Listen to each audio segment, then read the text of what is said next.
L'e-tourisme immobile, un scénario technologique impactant nos modes de vie sociale, nos déplacements, notre gouvernance.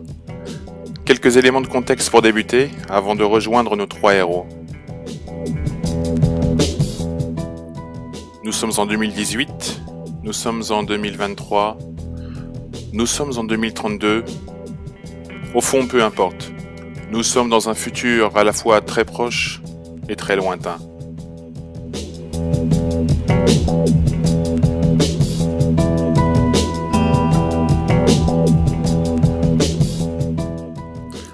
Un homme marque à jamais ses premières décennies du XXIe siècle.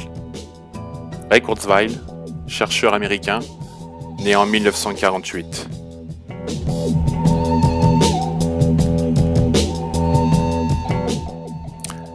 Il incarne le transhumanisme, le concept de singularité mêlant humain et robot.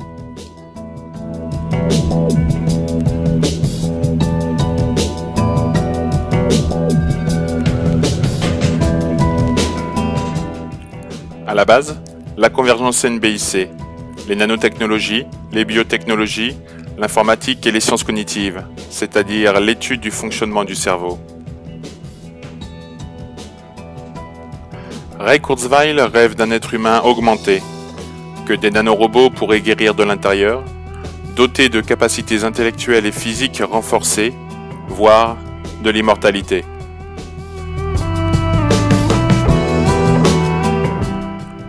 L'humain augmenté n'est finalement que la suite logique de l'évolution technologique. De la prothèse de hanche à la puce dans le cerveau, le pas n'est pas si grand et sera allègrement franchi.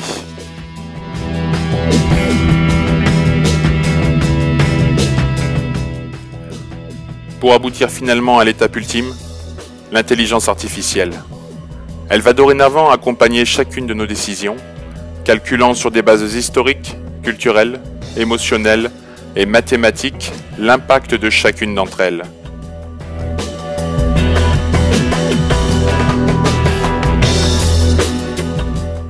L'intelligence artificielle permet la mise en œuvre d'une gouvernance planétaire, ni droite, ni gauche, ni guerre de religion qui ont été totalement dépassées par ces évolutions, mais avant tout la recherche du bien-être mondial. La société du Caire, où l'on prend soin de tous et de tout, prêchée par quelques politiciens du début du siècle, est aujourd'hui une réalité.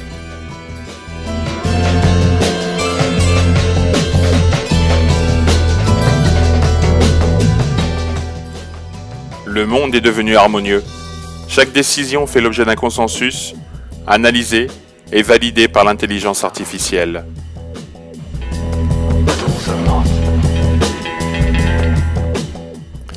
Mais dans le même temps, avant l'avènement de l'intelligence artificielle, nous avons été incapables de gérer nos ressources naturelles, et notamment énergétiques. Le pétrole a été siphonné jusqu'au dernier baril.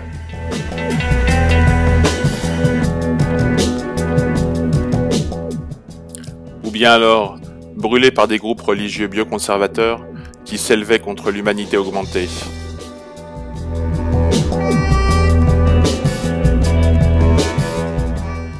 Après Tchernobyl, Fukushima et les effroyables accidents nucléaires qui ont suivi, nous avons cessé définitivement l'exploitation de cette source d'énergie.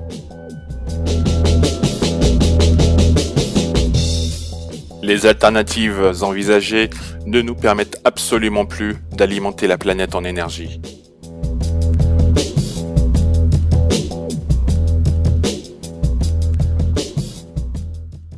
Sous l'impulsion d'Al Gore, avec la validation de l'intelligence artificielle, un moratoire sur l'énergie a été signé.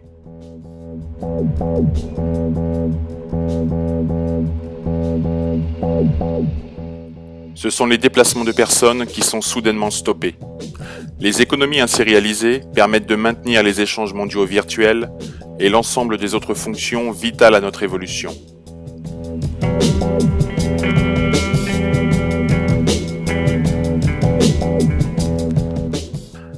déplacements doux, marche, vélo, cheval, et les transports en commun héliomotorisés de 50 km au maximum sont aujourd'hui les seuls tolérés.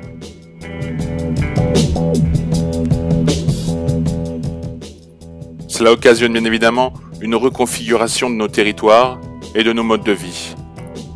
On est donc revenu à une économie hyper locale, à des cycles courts.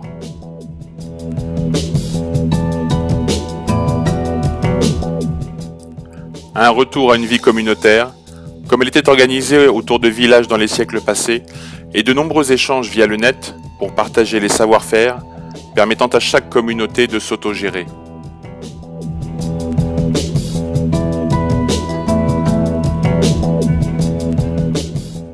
Des communautés qui disposent d'eux ou ont formé toutes les compétences en interne pour s'assurer une vie autonome, tout en restant en contact permanent avec les communautés du monde entier afin d'échanger.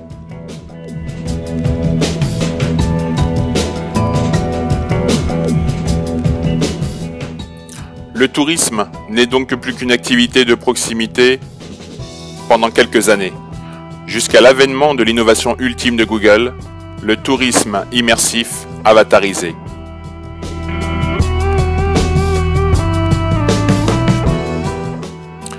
Une technologie faiblement consommatrice d'énergie qui permet à chacun de s'enrichir à travers un voyage virtuel.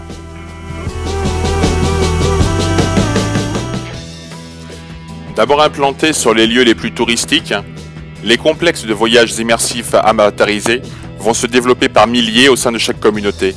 Chacune d'entre elles déployant des attractions propres à faire venir le plus de monde possible, source d'échanges culturels, économiques, fructueux.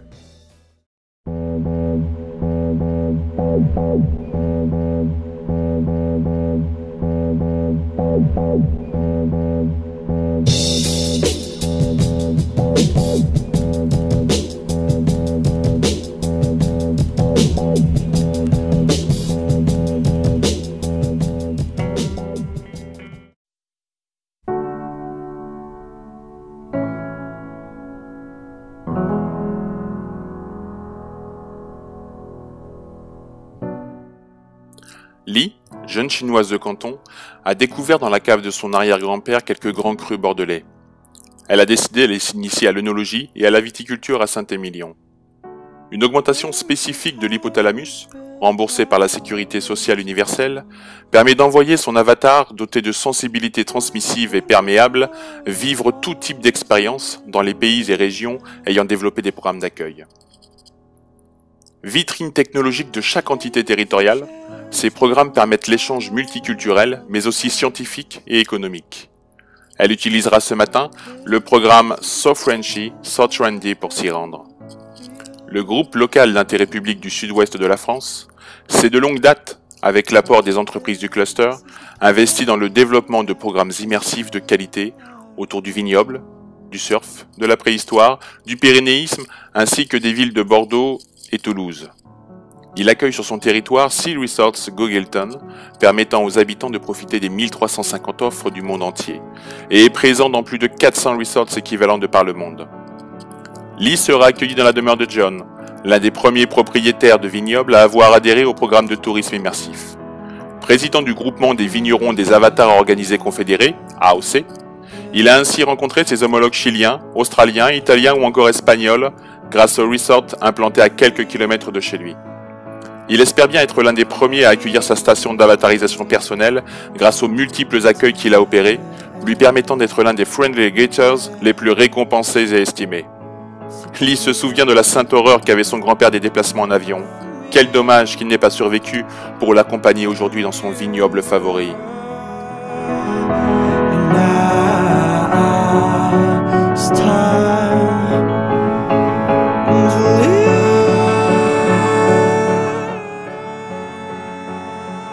Pas très loin de Canton et de Saint-Émilion, Maëlys prépare son matériel.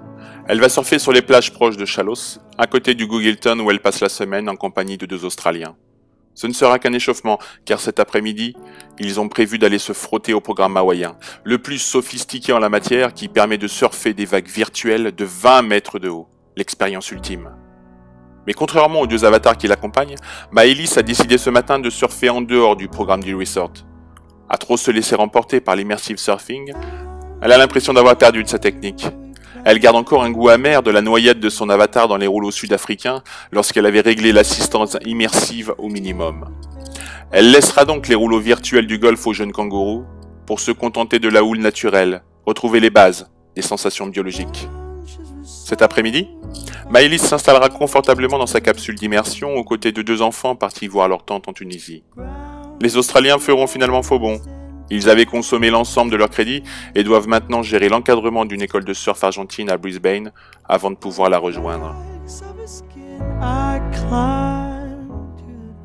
Lee est surprise en arrivant chez John. La traduction instantanée laisse poindre un léger accent anglais dans le mandarin du vigneron, bien différent de celui des Français pure souche qu'il avait accueilli lors de son séjour en Ariège. John lui explique qu'il est depuis longtemps implanté sur ce vignoble, mais n'en a pas renié ses origines pour autant et conserve dans toutes les langues son accent caractéristique. Il fait d'ailleurs encore partie des rares, avec quelques congénères implantés en Dordogne, à effectuer le pèlerinage annuel en vélo vers Liverpool, sa ville d'origine, qui n'est pas encore dotée d'un Gogilton. Mais John est pourtant l'un des meilleurs ambassadeurs de la marque Sud-West Frenchy, Sud-West Randy. Il continue d'ailleurs, malgré les techniques évoluées de vinification industrielle, à perpétuer les traditions ancestrales pour la culture, la récolte et le vieillissement de ses crus.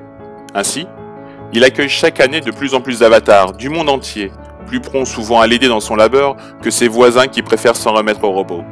Pour John, l'entretien de ses vignes a toujours été et demeure son loisir principal, bien qu'il soit harassant pour cet homme qui a conservé 65% de son corps biologique.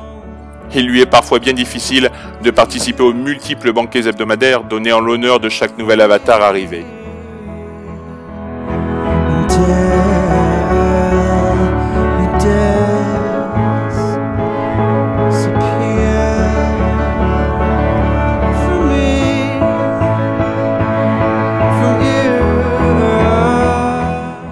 John vient de valider un nouveau badge sur sa console d'ambassadeur.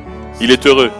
Les nouveaux crédits acquis vont lui permettre d'améliorer encore son savoir tout en transmettant le sien.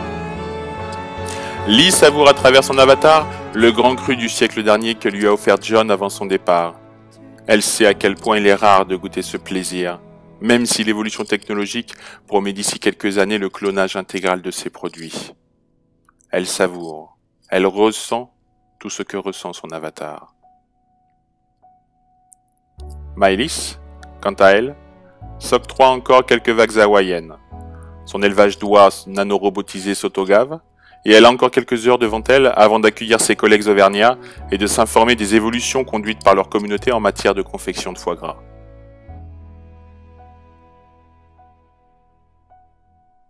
Demain, John préparera son voyage pour Stellenbosch.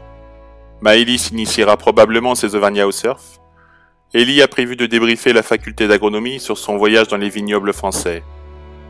L'intelligence artificielle s'est enrichie des expériences de chacun d'entre eux.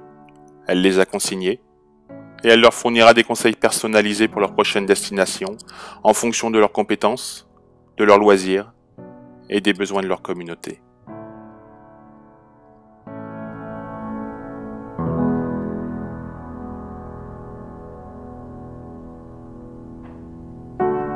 There is a house built out of stone.